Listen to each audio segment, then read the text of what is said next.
How to find what plugin has an error on WordPress with FTP. After installing a plugin on your WordPress site, you may find that your site may not load.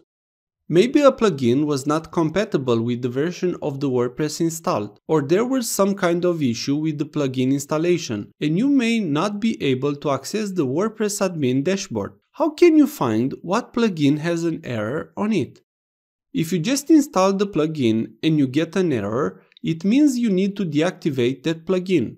I have made some videos on how you can manually disable a plugin with an FTP or cPanel account. You can check those videos in the description.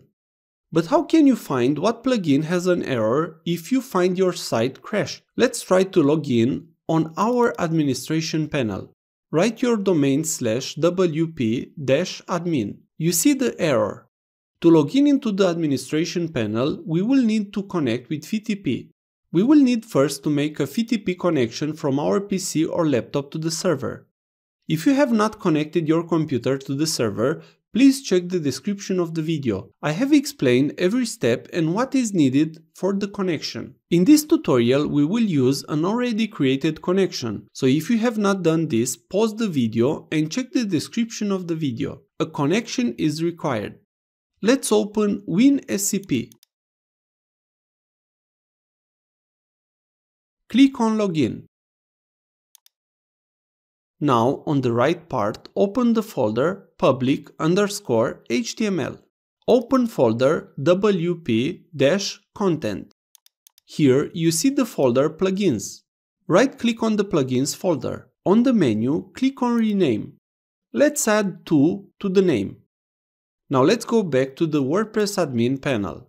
Now refresh the page. You see now I can log in on the site. So let's log in into the dashboard. Go with the mouse over Plugins and click on Installed Plugins. Do not worry about these errors. You now deactivated all plugins on your site. Now to add back the plugins, go to the WinSCP. Right-click the folder you just renamed. Click again on the rename. Delete the to figure. Perfect. Now let's go back to the WordPress dashboard. Refresh the page. You will now see the full list of plugins. You will have to activate every plugin one by one. This way you will see exactly what plugin gets you the error. You see now an error. This is the plugin that was causing the error. Now activate all other plugins and your site should be fine. This is how you find what plugin has an error on WordPress with FTP. If this was useful, please like, share and subscribe.